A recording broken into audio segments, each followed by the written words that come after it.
consumption pattern of India was completely different. Fast forward 10 years, we see a completely new India when we speak about consumption as a theme. In the last 10 years, if you actually see, we have evolved from that roti, kapada, makan, what we call as basic necessities. I think you were also speaking about the youth, and I think Gen Zs and millennials are actually helping to get this consumption boom by making use of the digitization the most. So the penetration has increased. You have a wider choice, okay, and this population does not have to go and buy something from a shop.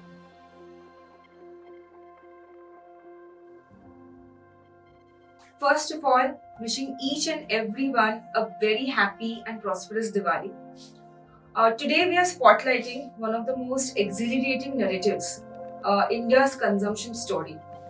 The paradigm shift what we have seen from India being a savers economy, a decade ago, and now being a spending superhouse. I think the way the businesses are evolving, they're writing a new playbook, and the change that we have seen from offline to online, digitization being the catalyst in the India's consumption story evolving over the couple of years. I think it's a complete different story, and to delve into this deeper, today we have with us none other than Mr. Nilesh Bajaj, who would help us understand the inflection points. What should one look out for going forward, and how should one how can one understand how the consumption story would play out. A very warm welcome, sir. I think, a decade ago, the consumption pattern of India was completely different. Larger brands, mostly offline. The spending habits were very different. Fast forward 10 years, we see a completely new India when we speak about consumption as a theme. So, that brings me to the first question today. How has India's consumption patterns evolved in the last 10 years? And what have been the biggest factors in the change in the consumption cycle that we see now? Yeah, so first of all, a very happy Diwali to all of you. I think, Unnati, in the last 10 years, if you actually see, we have evolved from that roti, kapada, makan, what we call as basic necessities. Okay, we have evolved from there to more aspirational buying. So today, as you see, typically brands which are more related to aspirational consumption, which is from small cars, people have evolved to medium-sized cars, or maybe you've seen a lot of airline people are traveling a lot by air. Okay, hospitality, just because of post-COVID, what we have seen, there is a big boom in the domestic travel industry also, and many more. Now, this is what is being the basic shift which we can see in the consumption pattern between the last one decade. Okay. Now, I would put it into two factors. Okay. One are contributors and the other is enhancers. Okay. Now, what is contributing? Okay. I think the most important contributor has been the government itself. Okay. So the lower strata of the society, it is taken care of by the Jan Dhan Yojana, by food for all schemes, as well as the Grameen, the Awas Yojana, in fact. So they don't have to really worry about the food security. That is already taken care of. Okay, so the lower strata of the society has started looking at much more better ways to basically increase their cost of living. They are living this thing also. Now, the second part is basically are basically the enhancers. Okay. Now, what is the enhancers be? Okay. One has been the digital payment itself. So today, you sit in Pune and you can actually, pay anywhere across the country. In fact. So, and this payment, that has contributed a lot to the vibrant growth which we are seeing in the consumption space. Specifically, a little up the ladder, where now we're not talking about the basic amenities. Second has been basically all these fintech companies which you must have seen, which have come up. And it's become very common now to take loans. So, whenever you go to any e-commerce site, you will always see a lot of new fintech companies which have come up. Okay. So what has happened is it's very easy to take a loan also. Okay. Now, why has it happened that it's easy to take a loan? Because now everything is linked to the Aadhaar card. Okay, so it's become very easy to do a profiling of a client and give an instant loan to the to the buyer. In fact, so these are the two big contributors. Okay, which I can see, because of which you can see there's a lot of penetration which has happened. So goods are now traveling to rural areas. People don't have to really travel to urban localities to actually come and buy stuff. Okay, through e-commerce websites, they can actually go and buy.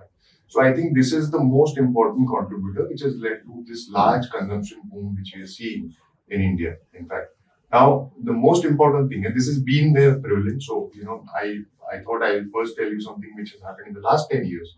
But India is perennially being a very young economy. Right. In fact, so the only things which have changed now is this is a young economy, but a wealthy economy also. I'm not talking wealthy, but they are definitely doing better than their forefathers. Okay. Second thing is basically, apart from the wealth, is we are now the largest economy, largest population in the world. So we have overtaken China. Okay. So today that is the second thing. So we are a vibrant, young population, the largest population in the world, and I don't think we will age till 2040 at least. Okay.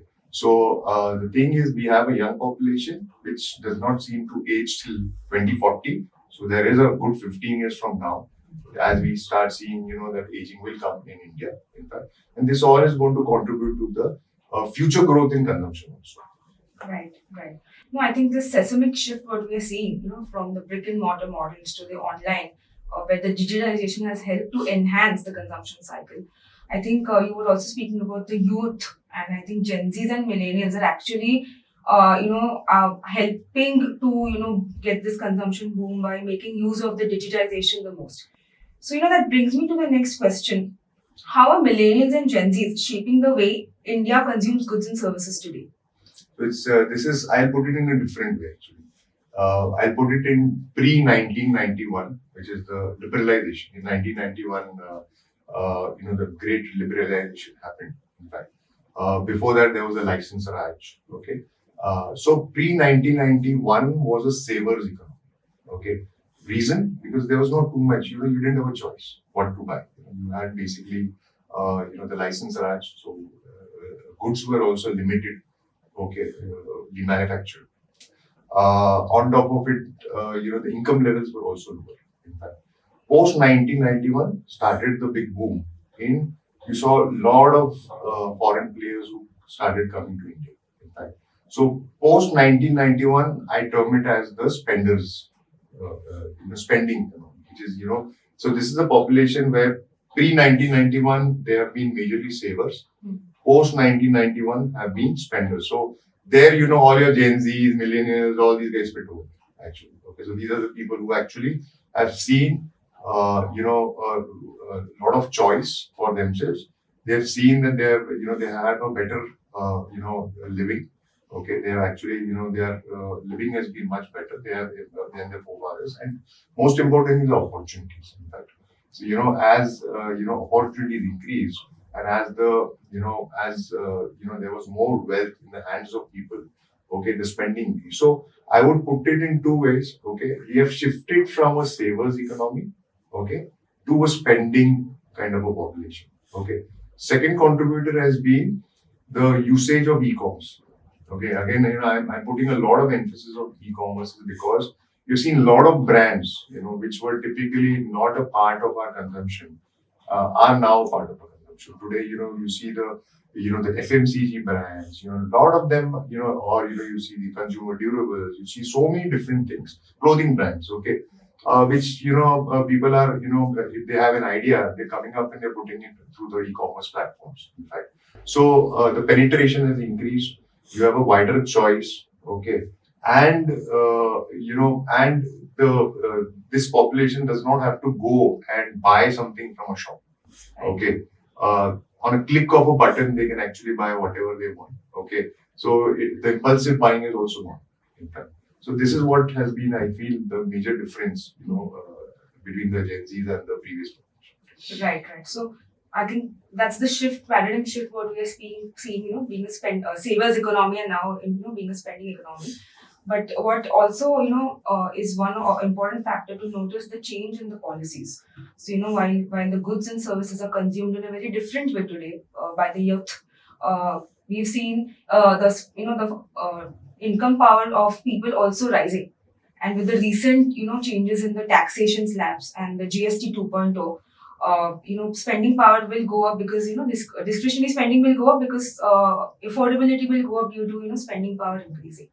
So how do you think the change in the taxation and GST, what the GST 2.0, will help will have change this entire consumption the spending cycle that we are seeing?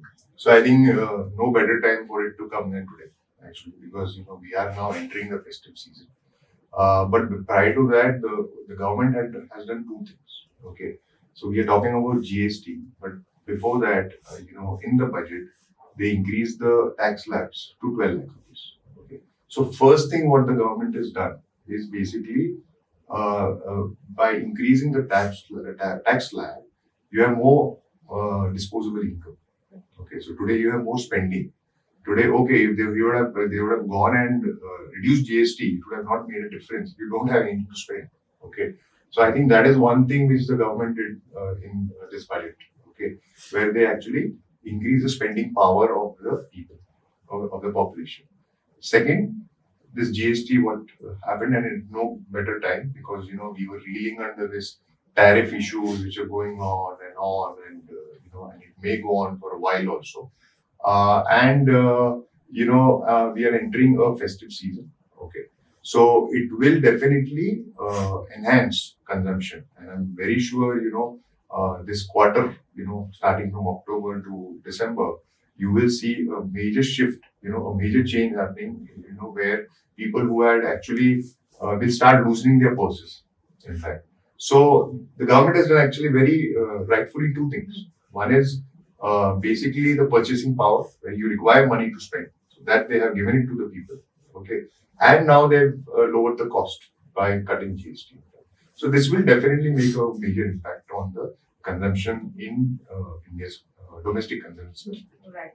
And if the time also what they've got, as you mentioned, during the festive season, where people's wallets start to open up. So they'll be spending, which will, I'm sure, will consumption as a theme will look quite attractive going forward. You were just mentioning about the tariffs. So, that brings me to one of the next questions that, what has been the effect on tariff adjustments, both on the consumer behavior and business growth in India? How will these tariff, impact consumption theme as a whole? I think tariff seriously, it's more of talk. If you ask me, we are not going to be impacted heavily. The reason is we are domestic consumer economy. Okay. It's a very important pillar for India. Domestic consumption has been a key important pillar for India's growth. We are not an export-driven economy, specifically not for consumer goods. Okay, we are big in pharma, we are big in IT. Okay, but we are not big in consumption. We don't spend. We don't export FMCG products and all these kind of things. To US specifically. So I don't really feel there is going to be any impact. In fact, the only thing which is not to do with today's topic is that this will be a new moment for India, where India will start looking at other countries and not be dependent on one country, and they will make a lot of trade deals with other countries. In fact. So this is what will be a positive change which will happen. But if you ask me, consumption is going to be more of a savior to what is happening on the tariff front, okay, than it getting impacted by tariffs. Right. No, wonderful. Actually, there were a lot of differential key points that you mentioned, and I'm sure all our viewers have got a lot of valuable inputs as to how the the economy with regard to the changes in the tax GST will go forward. To end with, sir, let's end this in a fun way. Your valuable inputs from this Diwali to next Diwali in the form of a rapid fire. So let's just make it that way. So, what are your key takeaways this Diwali to next Diwali?